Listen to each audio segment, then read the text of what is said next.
maior dívida que eu tinha era com uma rede de hotéis em Israel, $400 mil. O primeiro dinheirinho que entrou, comprei uma passageira e fui pra Tel Aviv. Sentei com um cara que me ameaçou de morte e ele fez uma coisa que virou meu jogo. Eu sempre fui apertado, nunca, assim, tinha um dinheiro sobrando, sempre apertado. Eu venho de uma família que lutou muito pra gente estudar, mas ao mesmo tempo eles não tinham nenhum tipo de preparação financeira. Eu lembro que a gente só comia pizza ou um McDonald's no dia 1, que era o dia que caiu o salário do meu pai. Então, o grande problema da minha vida financeira começou com a falta de educação, a falta de modelagem positiva. Eu comecei a achar que era normal.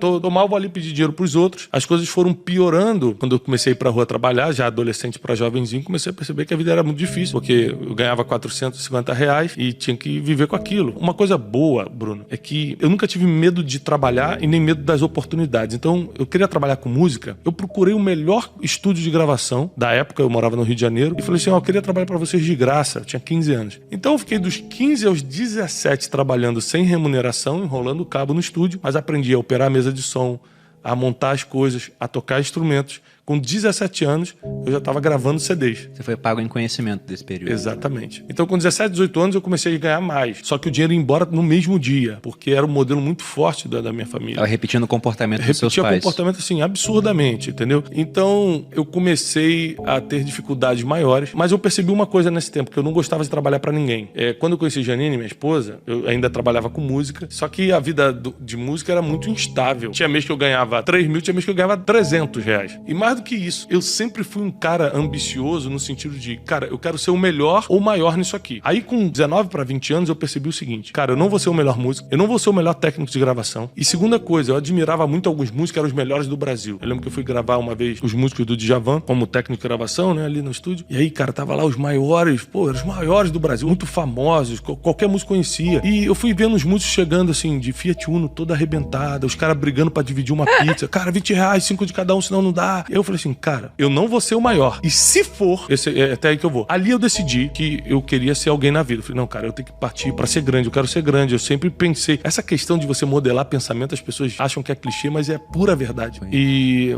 eu fui pra vendas. Meu pai me chamou pra trabalhar com empréstimo, aqueles negócio de empréstimo de banco BMG, não sei o que, pra militares. Eu ficava no centro do Rio de Janeiro distribuindo os panfletinhos e levando pro escritório do meu pai pra ele fechar o contrato. Só que era muito desgastante pra mim. Eu tinha que botar terno e gravata, ficar no calor do Rio de Janeiro. E aí eu falei, pô, isso não é pra mim, eu tenho que achar outra coisa. Aí eu gostava muito de viagem, consegui entrar como vendedor freelancer numa agência de viagens e, cara, comecei a arrebentar de vender. E ali eu comecei a me apaixonar por venda, me apaixonar por viagens. E aí, quando eu falei, liguei pra Janine e falei, vamos casar. Tô rico, tava ganhando R$3.000. Tô rico! Aí marcamos o casamento. E aí, o que aconteceu? 10 dias antes, cara, eu recebi uma ligação. Eu fui trabalhar normalmente, não deixaram eu entrar na sala e me mandaram embora com uma mão na frente e outra atrás. E eu casei desempregado. Eu lembro da vergonha de casar desempregado. Eu falei, cara, o que meu sogro vai achar de mim? O que as pessoas vão falar de mim? E naquele dia eu percebi que quando eu sou empregado de alguém, meu destino tá na mão dessa pessoa. Naquele dia eu fiz uma declaração, eu nunca mais vou trabalhar pra ninguém. E realmente eu casei 15 de junho, em setembro eu comecei a minha agência de turismo. E isso em 2005. Em 2006 a gente penou muito, a agência não tava dando muito certo, mas eu pagava as contas. 2007 a empresa começou a crescer, começou a prosperar. 2008 a gente começou a ganhar muito dinheiro. 2009 a gente explodiu, boom, viramos a terceira maior empresa do país no segmento. 2009, 2010, 2011 a gente ficou na liderança. E aí quando chegou de 2013 pra 2014, aí eu comecei a gastar a bel prazer. Eu ligava pro financeiro e falava assim, cara, quanto é que tem na conta aí? Eu não perguntava quanto tem meu, quanto tem na conta. Eu quebrei basicamente porque eu era burro financeiramente, orgulhoso, não tinha experiência, achava que tinha, e principalmente porque eu misturei PJ com PF. Sim. É muito comum. Então eu queria deixar a empresa pobre, portanto que eu fosse rico. E aí eu fiz uma viagem pra Nova York com a Janine e recebi uma ligação de lá, falando o seguinte, olha, volta porque a empresa quebrou, tá de cabeça pra baixo. O que aconteceu foi que o mercado virou de um dia pro outro. A gente recebeu 87 grupos, a gente recebeu no dólar de 1,80. O mercado virou pra 3 e pouco, era dia de pagar fornecedor.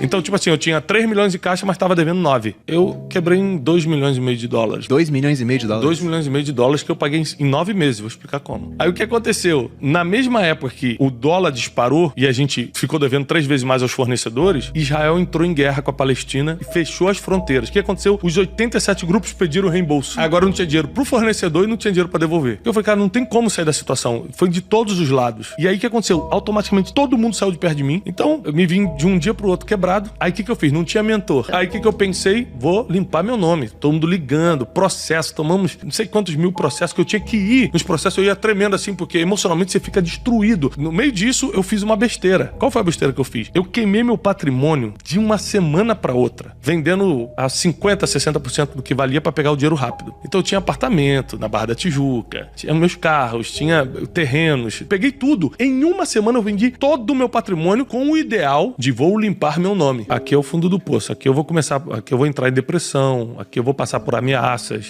Aqui eu vou tomar decisões sérias na vida. Esse aqui é o fundo do poço. Quando eu quebrei, comecei a ser processado e vendi todo o meu patrimônio, eu fui morar numa casa assim vergonhosa de aluguel. Vergonhosa mesmo, uma entrada assim de uma comunidade. Na época eu só tinha 2 filhos. A gente passou por muita vergonha, muita humilhação. A gente foi muito caluniado. Muita gente inventava a história da gente. Então, normal. O ataque emocional era muito forte. Muita gente que tentou me destruir no nível máximo. Pensa no nível hard, assim, de destruição. Hoje, bate na minha escola e fala assim, rapaz, sempre acreditei em você, cara, tamo junto. É impressionante, cara. Eu me cerquei de 2, 3 pessoas que me ajudaram muito. É muito importante quando você tá endividado, você ter suporte emocional. Eu fiquei um tempo em estado de choque em casa e eu tive um insight em uma das minhas orações. Eu tive um insight porque tem uma passagem bíblica que Moisés fala assim, não tem mais jeito. E aí Deus fala pra Moisés, o que você tem na mão? Eu tenho um cajado, então usa o cajado. E aí eu falei isso pra Janine, minha esposa, falei, o que a gente tem na mão? Ela falou, Thiago, a única coisa que você tem é o diploma do mestrado. Eu tinha feito, na época que tava no auge lá da empresa, um mestrado nos Estados Unidos em Business e Coaching, mas mestrado na universidade, 1 ano e meio nos Estados Unidos e tal. Eu tinha esse diploma. Você quer saber? Eu vou começar a dar aula disso. Eu sempre falei bem em público, justamente por causa da igreja, que geralmente você tem muito acesso a falar em público. E aí eu montei um curso totalmente quebrado. Tinha 580 amigos no Facebook. E falei, curso com o Thiago Brunet. Eu te ensino o que você tem que fazer para não quebrar na vida. Como suportar emocionalmente as pressões.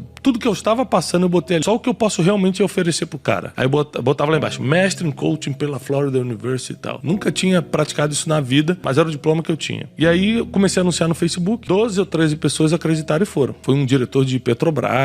Eu usei o nome coach na época que estava na novidade. A gente alugou uma salinha para dar esse curso ali no Citar América. E a gente ia dirigindo com o carrinho todo ferrado que a gente já tinha desfeito de todo o patrimônio. Janine armava o café e eu ficava de terno e gravata dentro para passar credibilidade esperando os alunos. Eu nunca tinha dado aula na vida, eu chegava em casa no estado de choque. Quando acabou o curso, eu falei, Janine, e aí, sobrou algum dinheiro? Ela fez todas as contas, falou, Thiago, pagamos todo mundo, todos os fornecedores e sobrou 20 mil reais. Eu falei, 20 mil reais? Eu falei, é muito dinheiro. Descobrimos o nosso negócio. Eu amo fazer isso, eu sei fazer isso e dar dinheiro. Aí nessa época eu procurei o Dr. Augusto Cury, que a gente já tinha te conhecido na época da agência, que eu levei ele para Israel. Falei, doutor, tô pensando em escrever um livro sobre desenvolvimento pessoal, o senhor sabe minha situação, ele sabia que eu tava quebrado, e eu preciso de ajuda, e ele me ajudou. E aí eu escrevi o livro Rumo ao Lugar Desejado. Vendi 52 mil livros do Rumo ao Lugar Desejado a R$40 debaixo do braço. Ia de lugar em lugar, de casa em casa, de igreja em igreja, de empresa em empresa, eu e Janine, minha esposa, vendendo esse livro. A gente vendeu 52 mil livros. Foi uma revolução financeira pra gente. E contando essa história, que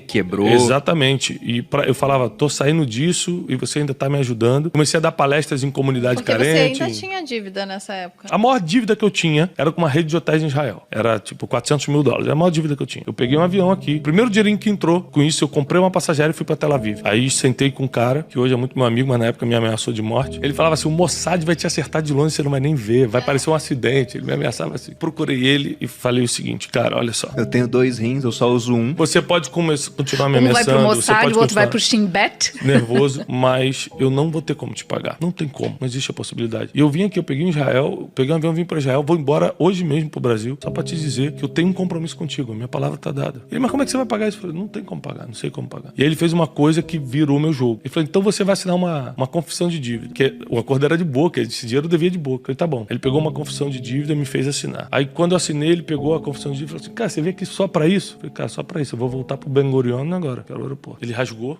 a confissão de dívida e falou, vamos fazer o seguinte, a dívida tá perdoada, mas se um dia você se levantar, a gente vai fazer negócio junto e você vai me pagar isso. Então só nos últimos 2 anos que eu levei grupos pra lá, eu dei mais de 1 milhão pra ele de lucro, fora os 400 que eu já tinha pago. Eu comecei, porque eu tava dando curso, comecei a ser convidado pra fazer palestras. Aí nas palestras eu vendi os livros. Aí tinha dia que eu voltava pra cá e falei assim, Janine, te levantou tantos mil. Ela falou, então é só escalar agora, é só a gente começar a fazer várias vezes com pessoas diferentes. E o Instituto Destiny, que começou nesse dia, nesse curso, hoje ele é avaliado e foi vendido por 126 milhões de reais, quase 5 anos depois. A gente vendeu uma parte do Instituto só, eu continuo sendo majoritário, mas a gente vendeu uma parte do Instituto. Então, você tem que começar, porque você não sabe da onde vai vir a virada do jogo. E eu sempre fui um cara, procurei todo mundo, muita gente perdoou a dívida, muita gente não perdoou, mas facilitou. Por uns 9 meses, todo o dinheiro que a gente ganhava, eu lembro disso, assim, ó. Eu sempre fui muito bom de ganhar dinheiro. Então eu ia pra rua, aí eu voltava com 50 mil reais naquele mês. Vendi livro, fiz palestra, não sei o quê, a gente pegava 49 mil. Ligava pra credor e falava, ó, tenho 9 mil pra acertar, tenho 5 mil, tenho 40, tenho... E R$1.000 a gente comia e a gente ficou muito tempo comendo miojo. Um dia eu vou até escrever um livro chamado Um Miojo para Dois. Eu passei por situações extremas também. A gente não vamos tocar no dinheiro enquanto a gente não pagar a dívida. A gente levou muito a sério. Então a gente não passeava, não ia no cinema, não comprava nada. Tipo, mas tem R$20 aqui. Chegou uma época que eu lembro que a gente tinha uma gaveta com dinheiro. Ela falou, vamos no cinema. A gente tinha muita bolinha de dinheiro, que era dos cursos. Eu falei, não vamos. É tudo pra dívida. E a gente pagou muito rápido a dívida. E aí, cara, com essa experiência, porque como eu aprendi a dar palestra e fazer curso no pior momento da minha vida, eu aprendi muito rápido. Porque o teu estado emocional acelera muito o aprendizado, né? Então eu virei assim... Você não tem opção. Mestre no assunto muito rápido. Isso foi em 2014, 2015, 2016 eu comecei a construir o nome do Instituto, meu nome. Em 2017 a gente deu a primeira explosão, assim. Foi o meu primeiro vídeo que viralizou. Comecei uma conferência anual, chamada Conferência Destino, e pronto. Aí a gente começou a acontecer, as coisas começaram a melhorar. Primeiro, controle suas emoções, porque quem não governa suas emoções não consegue governar mais nada, inclusive sua vida financeira. Hoje, a gente tem prosperado de uma forma exponencial e eu tenho as emoções no lugar da mesma forma que se eu não tivesse o dinheiro. Eu não compro nada por empolgação. Isso mudou de lá de trás. Mudou completamente. Eu não compro nada sem pedir conselho, sem calcular, sem saber por que eu tô comprando isso. Eu preciso disso ou eu quero? Porque criança compra o que quer, adulto compra o que precisa, né? Ele consegue ter a maturidade para falar, cara, eu quero, mas não preciso. O maior conselho é governar suas emoções. Segundo, é você começar, quando tá quebrado, a